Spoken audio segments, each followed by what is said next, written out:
All right, my name is Aaron Rhodes, and you are listening to the Shuttlecock podcast. We're sponsored by the Vinyl Underground at Seventh Heaven, offering new and used vinyl at 76 and Troost in Kansas City, Missouri. This week on the show, we have Suzanne Hogan. How you doing? I'm doing very well, thank you. How are you? I'm pretty good, thank you. But yeah, if anyone is unaware, you sing and play bass in Nature Boys, a Kansas City punk rock band. Has been around a decent handful of years now. 2009. 2009. I know, crazy. Okay. I did check, and I was like, oh damn, it is like 10 years. Did your own research? I did kind of, because I thought you would ask about things like that, and I didn't want to be like, ugh.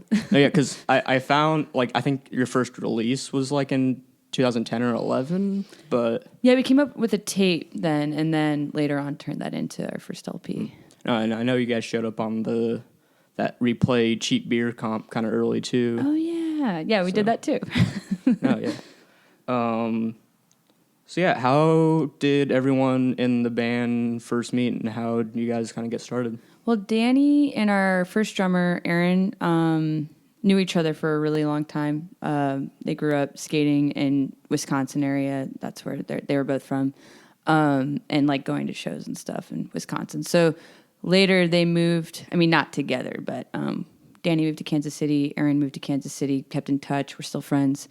And they played baseball, among many things, doing together. There was a baseball pickup thing that would happen, and I also played because I love baseball. And that was kind of how I first met them and got to know Aaron better first. But after a while... they had been playing together as San Huevos was one of the names. It was just guitar and drums. They used to play at this venue called Tiny Town in the East Bottoms where Danny had lived. And then they were like, we really want to bring in a bass player or a moog. Really, originally they wanted a synth player. And they were like, you're cool. Do you want to maybe hang out with us? Mm-hmm. And I was like, I think I said maybe was my first answer. But then, it was like yes, and we had our first practice where I was originally playing the synth on the first few practices, and just kind of came together, and eventually the bass came along. And had you been experienced with the synth before? Or? Yeah, I grew up playing piano, so I've been playing piano since I was maybe 5 or 6. So I was more familiar with synthesizers or with pianos, but didn't know anything. I think I had a Moog that Mike Tooley was letting me borrow. I didn't know anything about how to use it. And so I think our first practices were kind of lame, where I was just pushing buttons and not knowing what I was doing. And then I'd been given bass guitars from friends and wanted to play bass for a while because I kind of know how to play guitar. And after a while I was like, I really want to learn the bass. And so Danny and I worked a lot on figuring that out. And yeah. Nice. You should let me know if there's ever more rock and roll pickup baseball going on. I would love to take part. You don't in know? That. You don't know? No, I've known Lawrence has their kickball league for all their the Kansas City guys, Quitters, Kansas City's baseball team of losers and misfits. That's a newer group of people who've been getting together and playing ball on Sundays, and it's mostly about getting drunk, but it is about trying to have good plays and I don't know. It's basically you're not going to get shittily coached by someone if you mess up, but everyone is trying to do their personal best, because it's baseball, it's hardball, it's kind of there's a lot of potential things that could. No, yeah, you see people do softball leagues too, and that doesn't have quite the same charm to me. I don't know. Softball's fun. It is a different game, Hardball though, it's I prefer baseball. What position do you end up playing? I'm kind of utility player, but I sometimes play second, even though I'm left-handed, which doesn't make sense. But outfield, I don't know. I'd kind of do whatever they need, but. I would probably kind of feel bad about myself though, because I pitched until the end of my middle school baseball career, and that was just at the point where the boys were turning into men and becoming a foot taller than me and probably pitching faster than 60 miles per hour. And I'm like, oh, yeah, I got out at a good time. But you still probably remember like a lot of the things, like, no, you know, yeah. fundamentals. But I probably couldn't pitch to like adults and strike anyone out. But yeah, I mean, I did a little second base, shortstop, so you know, maybe Yeah. I can get in on that. You but probably got some moves. Join the Quitters. I'm excited. No, yeah, and you mentioned some of the members are originally from Wisconsin.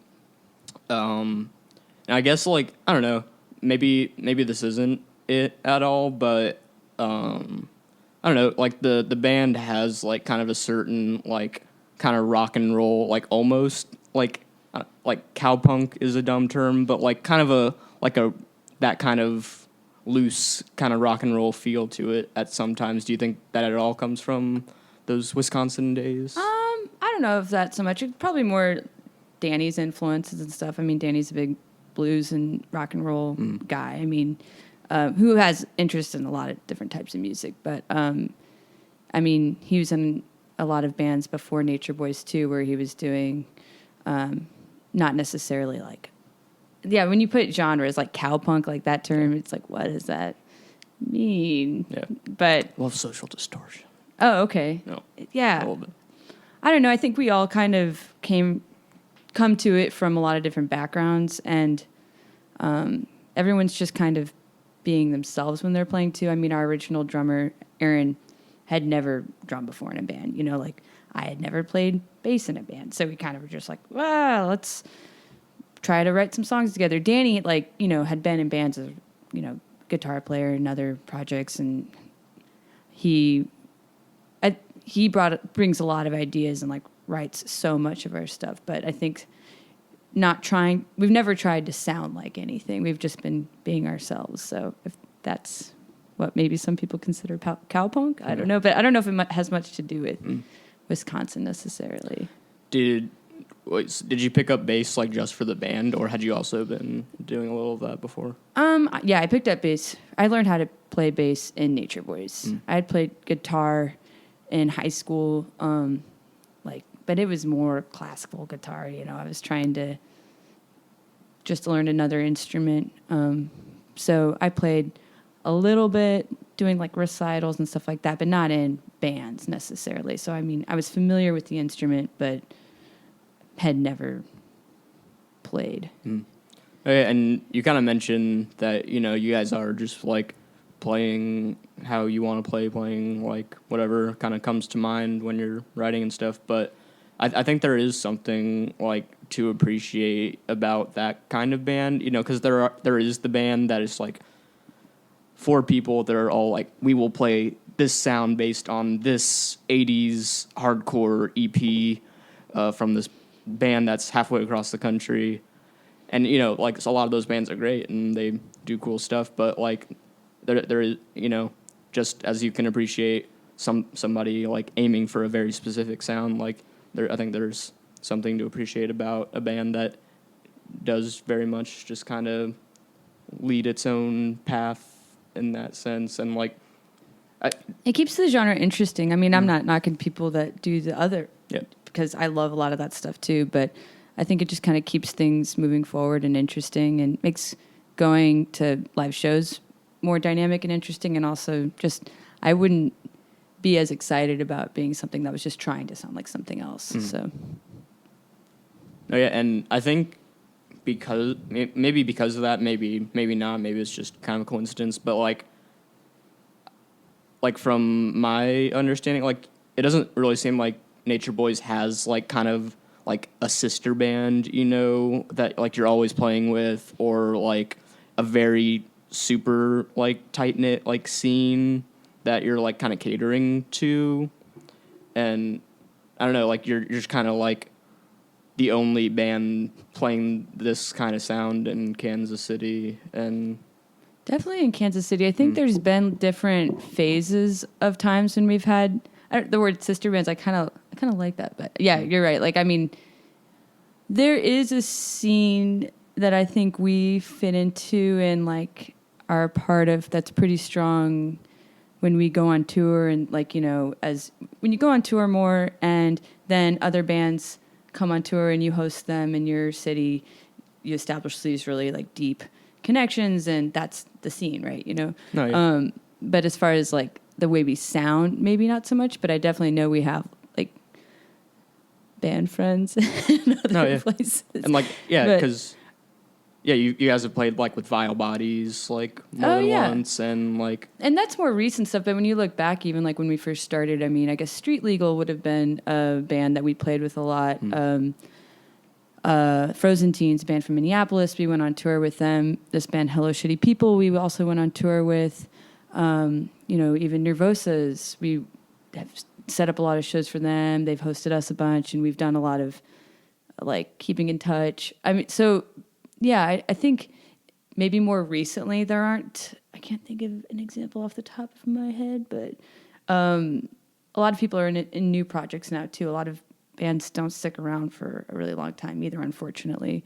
But I don't know. Maybe I'm not answering the question. No, we got sisters.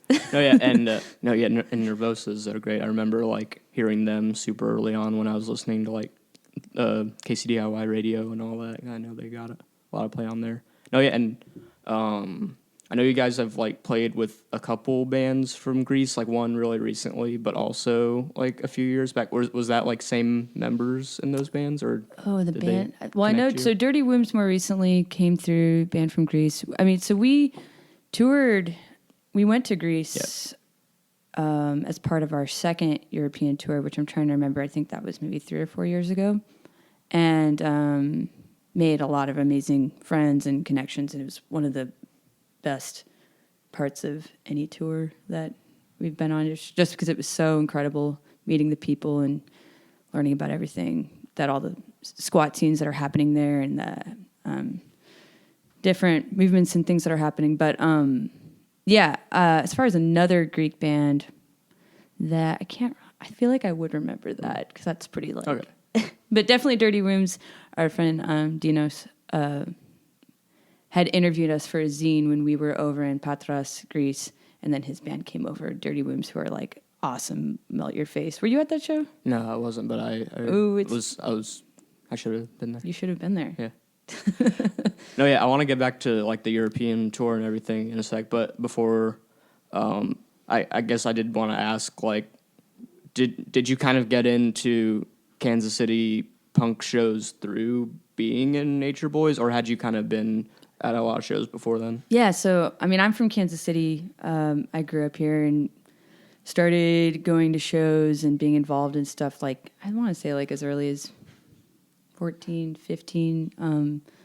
Mostly getting involved with and meeting people through different like activist organizations around the city. Like there was Food Not Bombs, and I mean, this was like 99, 2000s. There was like a lot of solidarity and anti-globalization stuff happening now. There's a lot of like things happening. And so I met a lot of people who I wasn't necessarily going to high school with, or who I knew before, who were like, hey, you should go to the show. You should do this thing as well. So like going to Pirate House in Lawrence, and there's like a whole DIY scene of like my high school time that I was a part of and have continued, I feel like, to be a part of. But yeah, so it runs deep. But Nature Boys is like the first.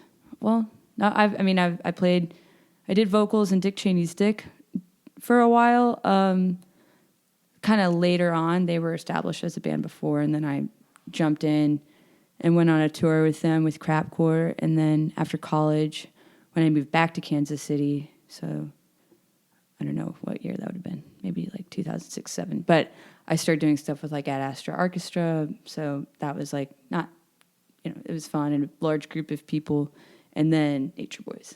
Oh yeah, that Ad Astra LP is like still really crazy to listen to. Like, I can't think of anything similar to that has happened in Kansas City since or before. So yeah, it was a really fun, cool project because it was so many different collaborators. But Mike Tooley, who, I'd grown up going to Short Bus Kids Show, which is the punk band he was in when I was in high school. Like, you like look up to people, I think, when you're younger, and you're like, oh my God, that band and that person. Then as you get older, and you're like, oh, you're just a person, and you want me to play music with you? Holy shit. Like, so that was really cool to get to come back to Kansas City and be a part of that. And So yeah, that all kind of happened, and then Nature Boys happened. What were, like, you mentioned Short Bus Kids, but like what were some of like kind of the big bands you were like seeing all the time at like Kansas City shows when you were first kind of getting into it? Short Bus Kids was the best. Tanqueray, The Controlled. What else? Those are the ones that I remember the most. Oh, When Good Robots Go Bad. I don't know. It was a long time ago. But yeah, really awesome memories of that time too. Like, and the different house shows and places we were having DIY things going on. I mean, there was like the Next Space and then Abdiana 2, which was like this, which is like now in the Crossroads, but it was like this dusty, shitty old dilapidated building. And then the Pirate House in Lawrence, which we would like, it was just an awesome house show venue. It was just wild there. Yeah. There's a lot of different houses and things in different waves of things. Like, you know how it goes. Something stops having shows and then another place starts having shows. And El Torreon, you know, that's where you'd go for like bigger stuff. Mm-hmm.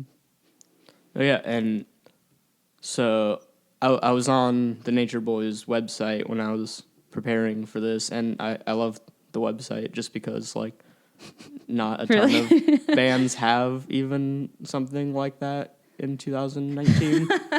It's funny because I feel like we're so, like, I don't know, the internet, you're at this age of, like, how should we have our music out there? How should we just put out LPs originally because that's what we wanted to do, but then it's like, oh, yeah, it needs to be streaming, or if you don't have a Facebook profile, how are you going to book shows? So we made a Facebook. You know what I mean? Like, I just feel like we're always kind of like, the fact that you think having a website is like out of touch is kind of. Well, no, it's not out of touch. It's just kind of uncommon. Oh, and yeah. It's helpful for me and, you know, anyone who is really kind of interested in Is it all uncommon? That. Well, yeah, none of like the super like DIY bands have them right now. Like none of like the like Warm Bodies doesn't, like the Nightcrawlers guys don't. So yeah, it kind of got to a point where it's just like it got easier for booking. I mean, I think maybe it was even before. I mean, we heard about Bandcamp and SoundCloud. It did that stuff, but it kind of wasn't like as big as it is now when we were like trying to book some tours at. You know what I mean? Like in the past 10 years, things, you forget that like how quickly things have moved forward. So I think we had a guy who had played on the baseball team to offer to like host us, but then he moved away and we were like, we should keep this, if anything, because it's a cool archive of like what we've done. And also it's just, if you're not on Facebook or whatever, like you can contact us or whatever. Oh yeah, because what I think I like most about the site is that it has like almost all of the shows you've played since like 2012 maybe on there, and it's like hundreds. Would you say hundreds? Like, oh yeah, definitely at least 100 or 200. Yeah, that's probably the coolest thing about the site too, that it's just turned into this de facto like archive of all the places we've played. And like I said, it helps when you're booking to place, like you're putting a feeler out there somewhere, like, hey, do you want to set up a show for us? And they can see like, oh, they've played with similar bands that have come through here before, or they see like, oh, we know that squat there. Yeah, sure. You know, it just kind of helps people get a sense of like, if they know nothing about you, or maybe even if, I don't know. Yeah, it just kind of helps. Yeah. And so you were talking about, you did, you've done two European tours? Three. Okay. No, yeah, and one of them was like 2 months long. Yeah. Yeah, it was like an April and a May, I think, or a March. The more recent one. So like 2016 or 17. I think it was 17. I don't know. I did write it down, but I didn't bring my notebook up here. Yeah. But it was recently. Yeah. When we go, we like to go for a long time. Yeah, just in general, even with U.S. tours. No, yeah, and I guess you're kind of talking about that earlier. You all really do like individually, even like traveling a lot. So I guess that kind of comes in handy when you want to take the band. It's a great way to travel, and also more and more, it's turning into an opportunity to get to like see friends from the scene who like, yeah, it's a way to stay in touch in a way that it's, I don't know, makes you feel like, this community, like we're doing something, and these friends. You make friends that you'll have like for forever, you know, based off of just some nights of rock and roll. What was the first time you guys went to Europe? The first time, I'm trying to remember when that would have been. Was that like 5 or 6 years ago?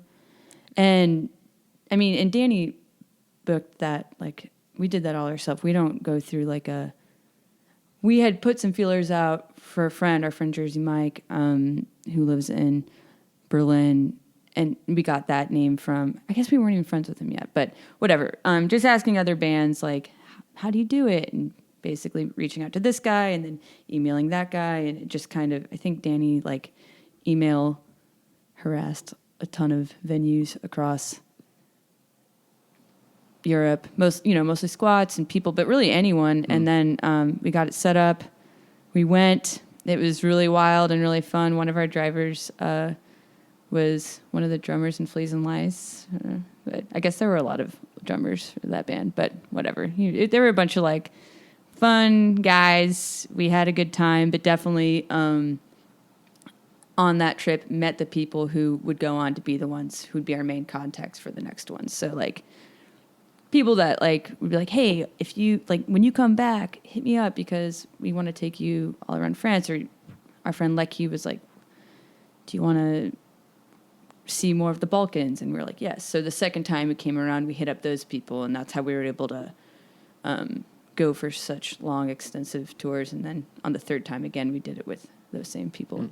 Oh yeah, I imagine the first one does have to be like the hardest, and 90% of bands never make it that far. So to go on subsequent tours is really kind of exciting, I'm sure. And keeping it in that DIY vein, we're not doing the big club thing, not going through big promoters. It's like just people similar to the scene here, people just doing it, squats, organizing, talking about things, say if they want to do it, and then they host the fuck out of you. It's like what?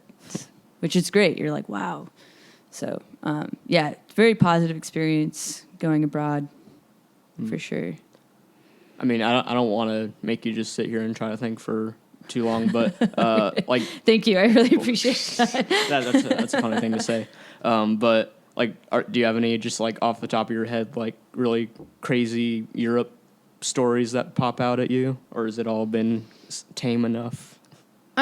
I mean, it's all crazy if you think about just like the amount of kind of culture shock. Like every night you're in a different place around a whole different group of people. Lots of times you don't know what anyone's saying, and you just have to be really open and down and flexible, Also, yeah, I think mostly it's just keeping up the energy of having to be on all the time, because sometimes you're tired or whatever, but it's really like your only night to be there, and people have really gone out of their way to host you or come to the show, and so you're like, but I think did not answer your question. But oh, yeah, I think the most experiencing some of the borders has been like, I'm not really talking about shows, but just about like going over there and just having your shit together and seeing the border crossing situation can be difficult. Like when we were going to Greece, we had to go through Macedonia at a time when there was some interesting, difficult border things happening, and just being like, whoa, like, seeing that from that perspective. And trying to think, though, as far as like crazy shows, I mean, in Greece, like we played in a parking lot, or I guess it was like an abandoned school parking lot, and people came from all around the surrounding area to this show, and I think had a great time, but it was just like the scope of it was just like, whoa, so many people came out, and they really like to throw beer cans to show that they're like really enjoying it. So they were throwing lots of beer cans. That was just like a really cool, I think all of Greece was just really cool in that way to see, how into it people get. And it's, I don't know. Oh yeah, I loved having Olivia from Warm Bodies on because they did Europe like last year, and yeah, just like she did mention, like, it's really fun when you go to like basically a village, and like every like 20 or 30 something year old is like at the show and like going crazy. And Yeah, because I guess, that gets at what I was getting at. Because, I mean, until I think recently a lot more people have been booking in Greece, but even when we had gone, people were like, man, thank you for coming. None of the bands come down this far because it's really hard to get down here, and it's hard to have like the paperwork and blah, blah, blah. And it's so much further down there that it's hard to like pull it off. So it was just like this, like, yes. yeah, Like, it's a little more appreciative than like maybe when you play like London or Paris or whatever, like that gets every other band that tours Europe. So. Yeah, for sure. So yeah, it's cool to see that and do that and make friends similarly like you do when you tour the U.S., where you just hang out for one night, but like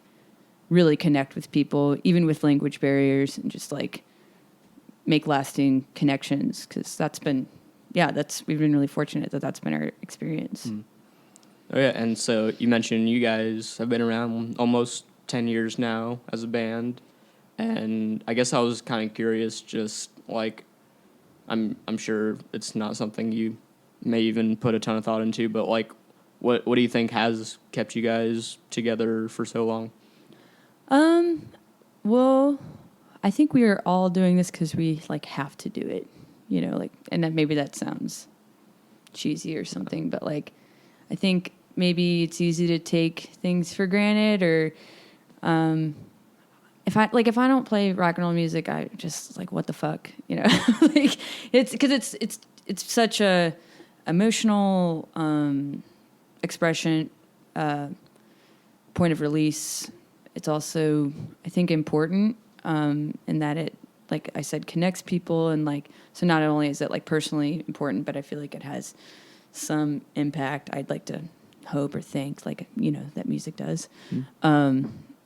So, I mean, I think that we all kind of share that, but also that we all like each other and can hang, because that's the main thing. I mean, if you're in a band with people that you can't hang out with or express complicated things about how you want a song to be, or say someone's annoying the fuck out of you, be able to like let that go, because it's just, you know what I mean? Like, It's just being able to get along, I think, also has really helped, because that is a struggle, I think, and that we've been able to just make enjoying playing music together a priority.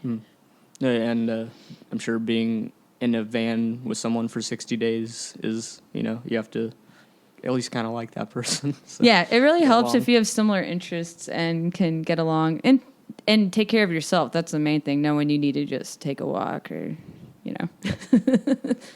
But yeah, does Nature Boys have any like new releases that you're working on, or are you doing any tours this year? Do you know of? So we're kind of just figuring this out.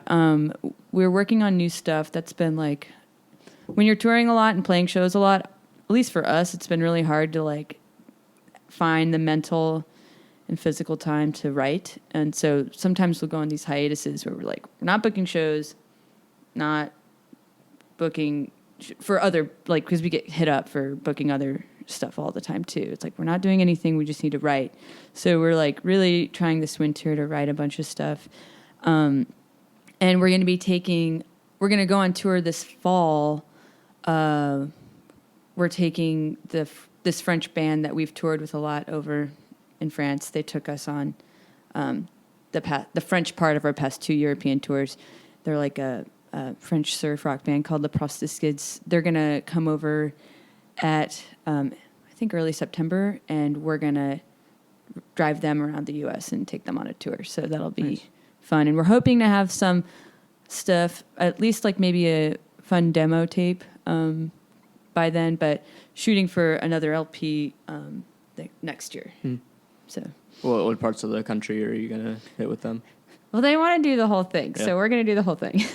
Originally, we were like, let's just do the East Coast. It'd be a lot easier. But, also, it's such a amazing, that they're going to be able to come over, and it's hard for people to come to the U.S., find money and do all that. So, like, it's a big deal for them to come. So we're like, all right, we'll show you the whole damn thing.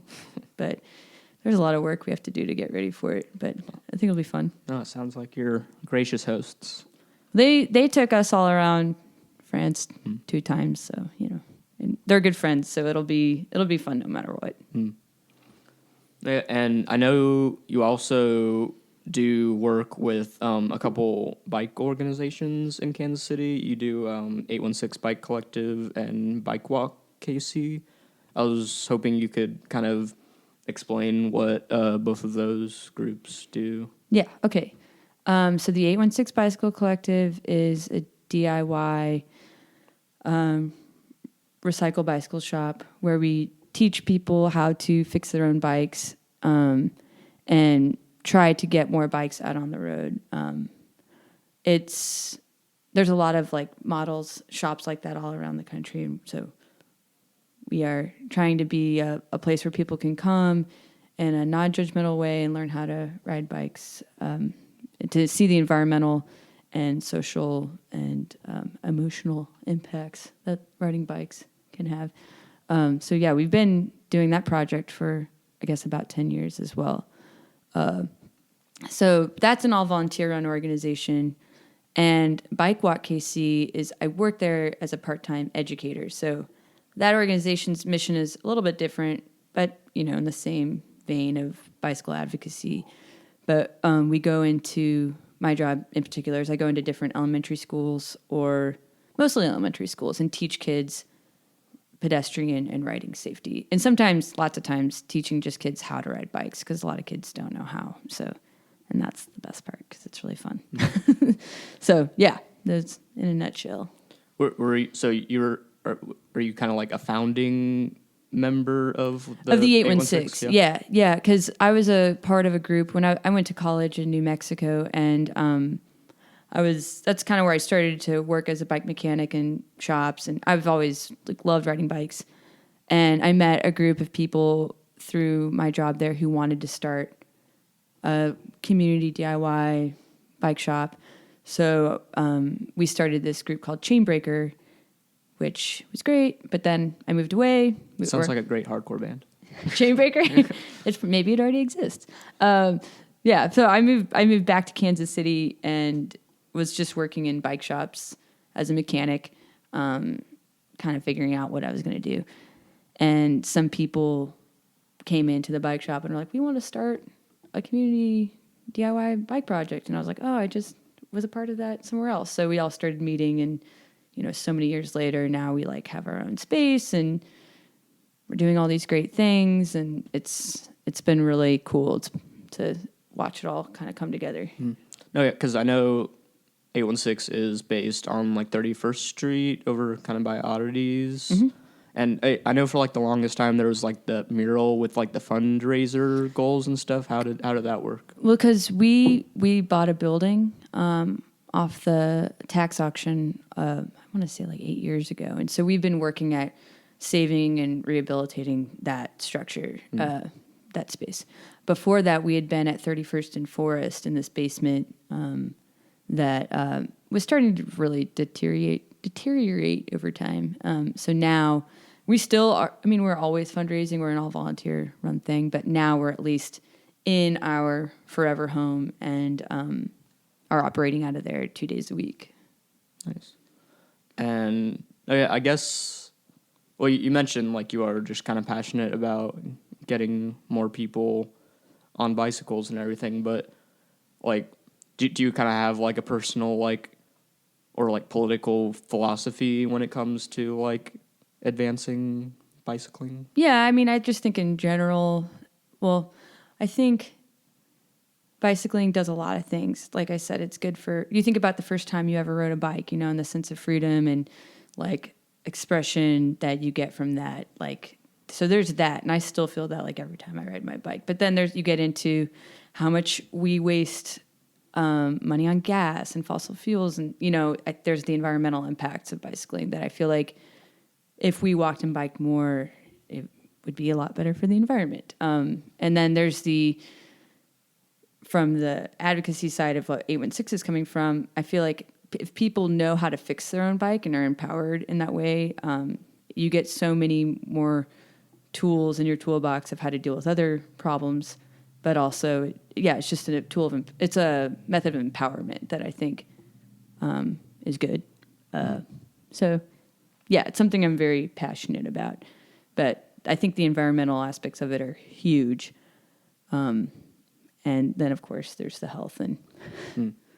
Oh yeah, and I know, like I think I have a friend who had been, at least used to be kind of part of the bike collective, and she was just very also excited about like how much it did kind of build community within the people who went there regularly, and it kind of was a cool like supplement to like Kansas City's punk scene and like kind of activist communities. So Yeah, I mean, I'd like to see more of that within the punk scene, just that community activist side of it. I mean, also you think about the way you interact with your community when you're walking or biking as opposed to when you're in a car. You know, you have different social interactions. So I think that's another benefit. Also, you know, having a car is really expensive. There's an economic disparity there, you know, where like that's not everyone can afford that. And a bicycle is a way where people can still access things in their community and have the ability to go to work or, you know, do things that they need to do. So there's a lot of community building things I think that the bicycle can be this tool for. oh yeah, and you mentioned like that it does help you kind of interact with your community in a different way just when you're like out on a bike or walking. And I just instantly comes to mind is me driving over here and yelling at people on the highway, and I'm like, I wouldn't do that if I was on a bike. I mean, Yeah, well, I mean, but when I'm riding my bike and I see another person on a bike, I'm like, well, hey, what's up, dude? And lots of times, I mean, and that's what's cool. Lots of times you're like, oh, hey, so-and-so. Or like, so there is like a community of riders. That's cool.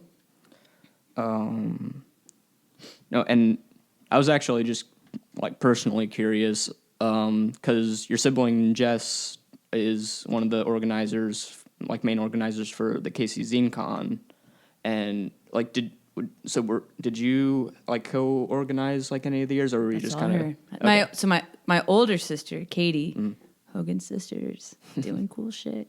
My older sister Katie has collaborated and done a lot of stuff with Jess, and is part of like the Zine Con organizing stuff. But no, that's her. She's been doing awesome shit with that, which I think is great. I mean, you think about just a group of people who are like, I like zines. Zines are this cool DIY way to share information and ideas. And now you look at like ZineCon this many years later, and it's another example of like ways that we can have a really big impact. All right, shout out to Jess and Katie. I'll have to have like one of them on next time ZineCon rolls around. And you definitely should do that. Oh yeah, because I talked to Jess for the pitch for I think a ZineCon like a year or two ago, but yeah, gotta get them in here. I love my sisters. But yeah, so I guess I was curious how you first got started at KCUR. You co-host and do some production work? I'm doing less hosting. I was doing some hosting of podcasts a while ago, but yeah. So okay, I went to college for documentary studies and political science, and then I was basically living in Santa Fe, New Mexico, which is a really expensive town, and was like homeless, didn't have a place to live. I couldn't afford to really live there, so I was like, well, I'll just move back to Kansas City. It's cheap, and I'll just work at this bike shop as a mechanic, like I've been doing in summers, and found a cheap place with some friends, and I was just working in bike shops, listening to KCUR, like, and I mean, I grew up on KCUR, like my parents listened, but yeah, I was just kind of looking around for jobs, and I saw that this daily live talk show, you may not, I don't know if do you know who Walt Bodine is? He was like this legendary broadcast guy. Kind of familiar. Okay. He's since passed, but he had a show on KCUR. He had a daily live talk show, and at the time, I mean, he's really old, and his health was declining, but he was blind and really hard of hearing, but still hosting the show like every day, and would have another co-host on to help him. But I listened to that show like every morning and would engage with it, like write emails or try to call in or whatever. But then they were hiring for a producer, and I was just like, oh, I'll apply, and interviewed, and then I got offered the job. So I was like, it was kind of like, what, because I was just working as a bike mechanic, trying to figure out the next move, like I was like, oh, maybe I'll do like documentary film stuff or go back to school. Like I didn't know what I was going to do. Yeah, so you didn't really have radio in mind when you were in school, at least? Not necessarily, no. Yeah, I mean, I've always loved radio. Now, looking back, it makes sense. But like at the time, I think I had thought I'd maybe go more down like the documentary film road. But yeah, it's been really cool. I did the daily talk show grind for 2 years, and then got trained in announcing, and then I've been there since 2007. So much has changed, and I've just been around and learning things and learning as I go. And now I help out in a lot of different ways, but it's been cool. And you're on is it Central Standard sometimes? So similar, same time slot. Yeah. Now the Walt Bodine show is long gone, but it was replaced by Central Standard, and now I help with that. So like I come up with possible ideas for segments. I research ideas, pre-interview people, edit, mix audio elements. I still do some stories. So if I have an idea for a story, I'll pitch it and get to do it if they want it. So, and then I fill in announcing if like say someone's sick. So I tell you like the time and temperature and what's coming up. Okay, and before we were recording, we were kind of talking about like the current like landscape of like radio and podcasts and internet media and stuff. So yeah. I'm sure you've had like a pretty interesting like firsthand experience seeing that changed over the last decade. Yeah, it's been cool because if you think about it, like, I mean, podcasts, the term podcast or like the idea of it, I mean, it's just on demand radio. Yeah. So like, I mean, This American Life is a podcast that just happens to be also broadcasted onto NPR, but they were one of the first ones to really push that out there as that on demand. You want to listen to this, from what I understand. But now it's like everybody has a damn podcast. It's like I almost wonder if there's like too many. I don't know. It's just there's so many, and yeah, it's maybe we should get rid of this one. I don't know. I think you seem to be if you like. That's the thing. If you like doing it, I'm having fun. Yeah. If you like doing it, you should do it because it's like why not? But I think like there's this whole culture around it now. Like I went to this podcast producers convention 2 years ago called Third Coast, which is like this. Have you heard of it? It's like this big time. Well, not big time, whatever. But like, where people come together to share ideas, go to trainings. And I was just like blown away how many people were there. There was like 900 people at this conference. And where did it happen? It was in Chicago. And there's people's jobs now to just make podcasts for people who want to make a podcast but don't know how to do it. Yeah. So they hire this podcast company to do it for you, and you're like, celebrity wants a podcast. Yeah, I was like, whoa, this is such like next level shit that like I'm just trying to figure out how to like prepackage some talk show content or like come up with something that serves our local community, KCUR, in a way that's like different and engaging in a way that doesn't fit with talk shows or Morning Edition or All Things Considered. You know what I mean? Like trying to think outside of the platforms or whatever, but I was just like, whoa, this is such a huge beast. So it's cool. I mean, I think there's a lot of room. It'll be interesting to see what happens in the next few years. As it is kind of like there's so many, like, will people just stop doing it? Will some podcasts take it to the next level? Will some, I don't know. Oh yeah, you're already seeing like some shows get like TV deals or like HBO specials and all that. So yeah, it's like, what's the next chapter? But it's cool because I think when I started in radio, everyone was all like, oh, radio's dying, or at least like the medium, and that's just proven to not be true. Like people still really do like to listen as like a way of, you know what I mean? People were like, oh, eventually no one's going to want to listen to radio, but what we're finding, I think, is people still want to listen, but they just want to be able to do it when they can, And you also had a show through KCUR that you were doing called Question Oh, Quest. Quest. Yeah. Rest in peace. No, it might come back. I don't know. Oh yeah.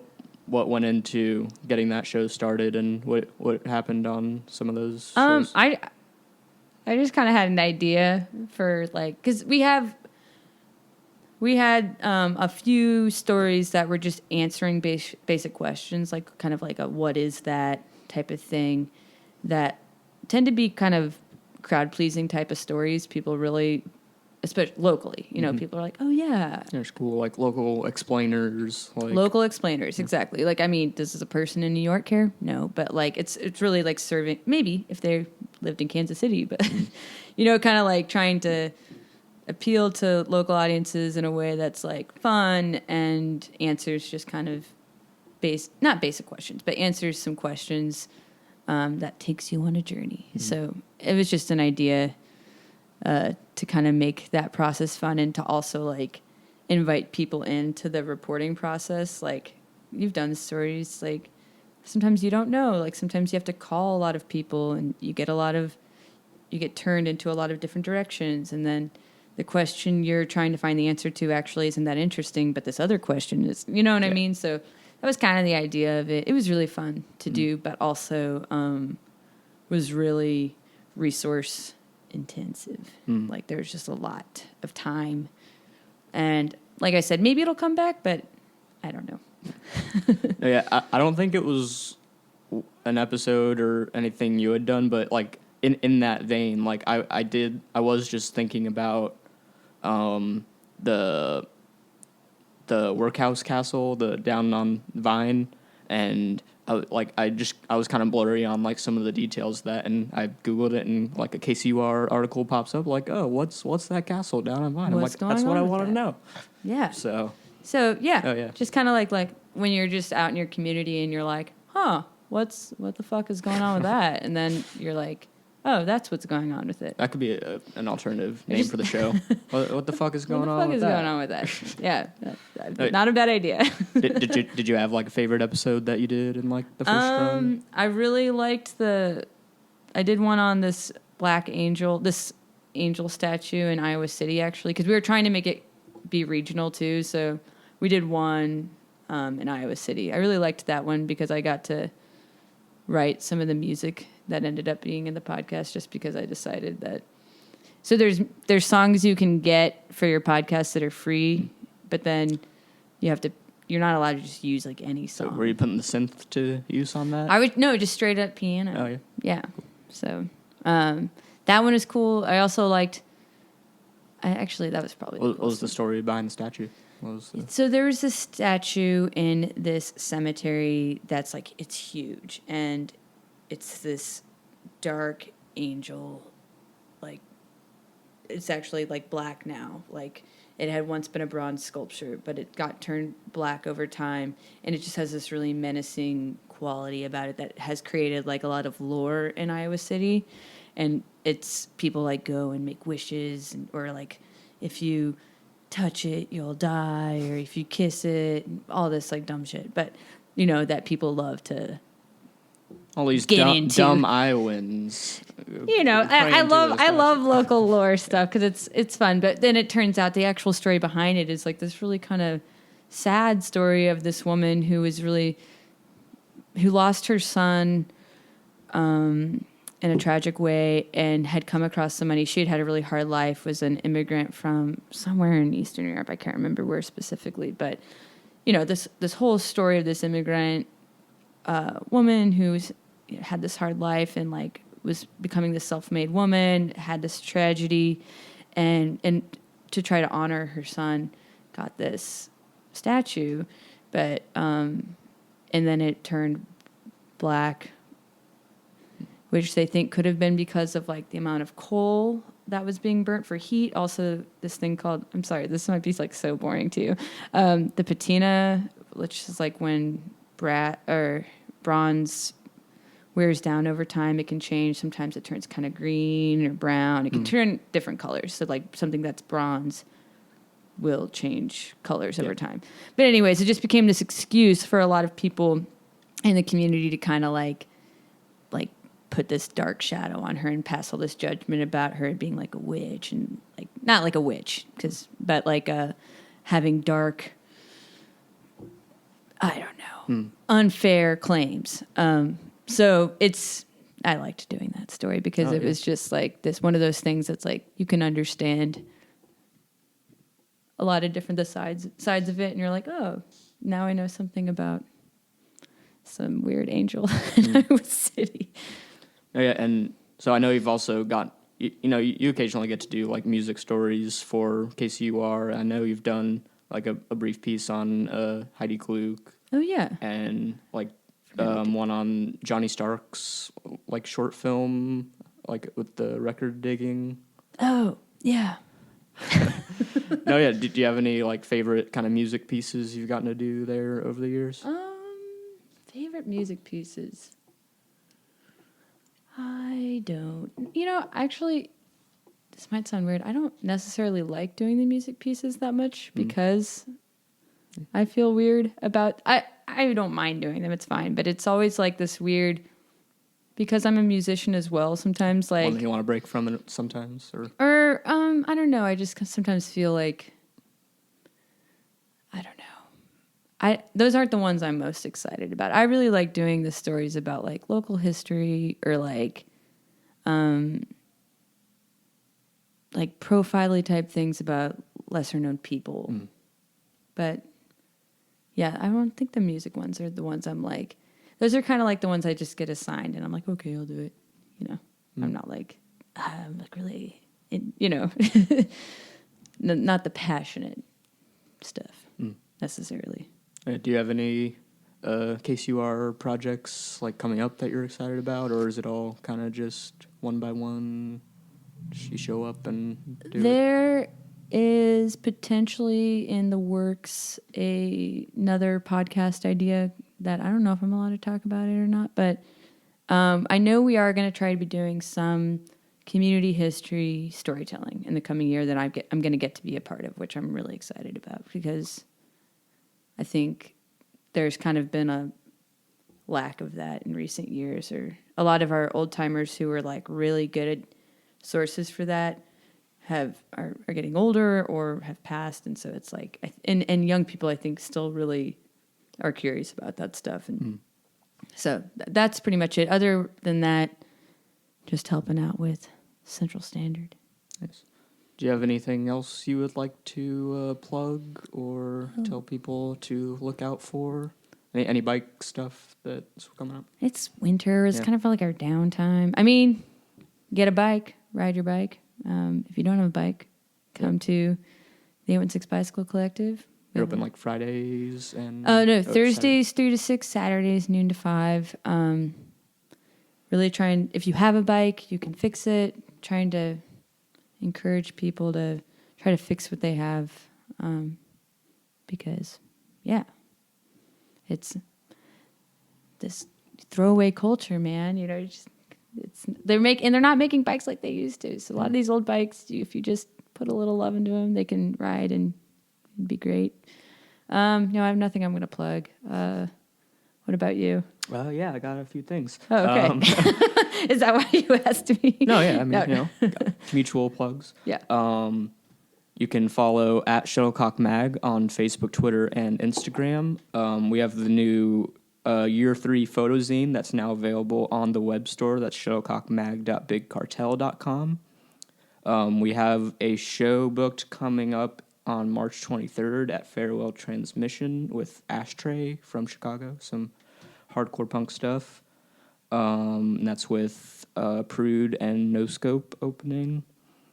And make sure you subscribe and tell all your friends to listen to the Shuttlecock podcast on Apple Podcasts, Spotify, and YouTube. And thanks for being on the show today. Yeah, thanks so much for having me.